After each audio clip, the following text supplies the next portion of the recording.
Hi, I am Dr. Raghav Malik, consultant, cataract and refractive surgical sciences at Center for Sight. So we get a lot of questions every day that doctor, what type of surgery am I fit for? I have this amount of power, I've been advised this surgery or that surgery. So of course, if I was a patient, even I would be very confused because there are so many procedures out there. Some are corneal based, some are laser based, some are lens based. So all these procedures, of course, one is tend to get confused. So today I'll shed some light on these procedures and also how much power each procedure can treat so that you can have some clarity and you know that what type of procedures you can undergo. So of course, before I make a detailed video on this, I want you to know that one size does not fit all. You may be fit for one procedure and a similar power can be unfit for that procedure. There are multiple other factors that one has to consider, looking at the age, looking at the status of the body, looking at the pupil diameter, the thickness of the cornea. Multiple factors have to be taken in before the surgeon decides what type of surgery one is fit for. But yes, this is just a generalized video. It will give you an idea that what procedure can treat how much power. Or rather, I will broadly categorize my refractive surgeries into two. One will be corneal-based procedures and the second will be lens-based procedures. So the corneal-based procedures are basically laser-based procedures wherein a laser is used to reshape the front part of the eye or the cornea. So there are different types of lasers which we can use and different types of procedures which we can do on the cornea. I will categorize the corneal-based procedures into three. First will be a PRK or a trans-PRK. Second will be the LASIK and third will be the KLEX or the lenticule-based procedures. So all these procedures are used to treat power on the surface of the cornea and they are non-invasive. By non-invasive, I mean that the procedure is done on the outer surface of the eye and we do not have to enter the eye at all. So if I go into these procedures in detail, firstly starting with the PRK or the trans-PRK procedure. So this is one of the oldest yet one of the safest procedures. So in such a procedure, the laser is applied directly onto the cornea and no flap is created.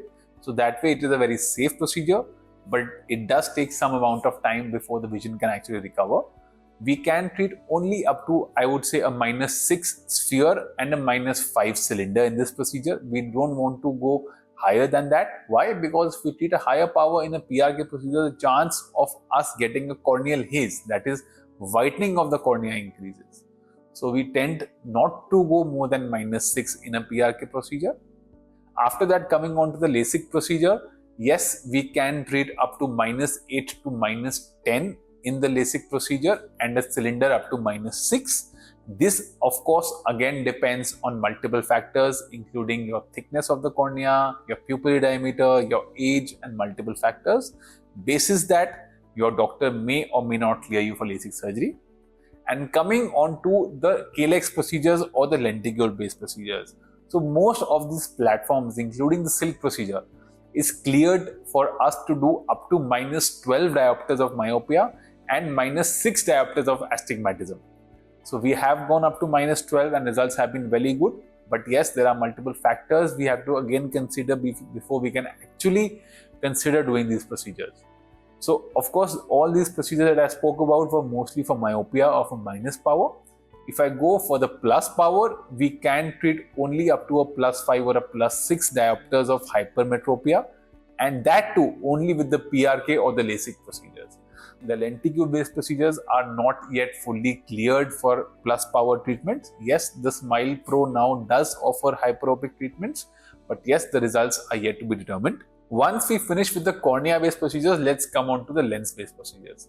So like I said that we can treat only up to a -12 with the laser-based procedures, and more than that, the chance of complications increases. So yes, in general, above 12, we don't use the lasers. We go into lenticule-based procedures. We have to understand that the eye is a ball and the power of the eye depends on the size of the eye. There are different diseases which can increase the size of the eye. You may feel that your power is lower, but yes, we have seen people whose powers have gone up to -15, -20 and -30 also. So such high powers also exist. These powers cannot be treated by laser vision correction alone. We have to depend on lenses for that. So if I look at the lens-based treatments, there are again two types of lens-based treatments. One is a phakic IOL, जिसके अंदर we have ICL, IPCL or phakic or a biotech ICL. All these procedures are used wherein an artificial contact lens is placed on inside the eye on top of a natural lens so that the power of the eye can be treated. So these lenses can give us a higher spectacle independence power also. So the ICL procedure can treat up to -18 diopters of myopia, and some of the Indian ICLs like the IPCL can actually treat powers up to -20 to -25. So yes, patients who have a power higher than -12, they look at the lens-based procedures. But again, there are patients who have a power which is higher than 22 also. In such cases, we can do a combination of two procedures known as bioptics. Now, what is bioptics? Bi, of course, stands for two, and optics, of course, refers to the optics of the eye. So we can use 2 or 3 procedures, bioptics or trioptics, wherein these procedures can be combined and a higher degree of power can be treated. Let's say a patient has a power of -32 degrees. We can treat up to -23 diopters with the ICL or with the IPCL, and the other -9 or -10 can be done with the laser. So yes, we can mix and match our options. But lastly, going on to further into the lens-based procedures, there are some cases wherein the power can go actually much higher than the limit of combining these procedures. That is when we have a procedure known as a refractive lens exchange or a clear lens extraction.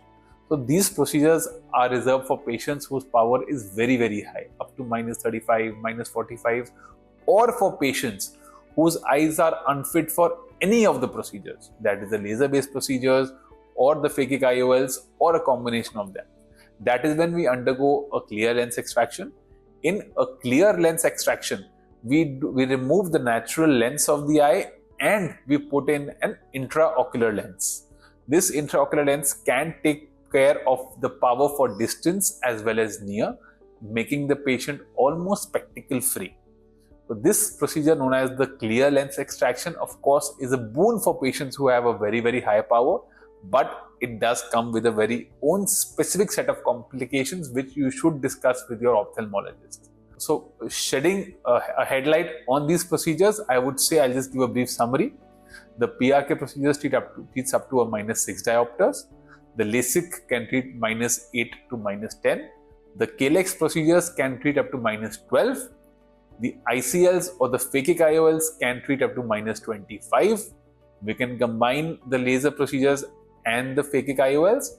And lastly, we look at the clear lens extraction, with which we can treat powers up to -40 also. So of course, like one glove does not fit all hands. Of course, one procedure may be fit for you, may not be fit for your friend.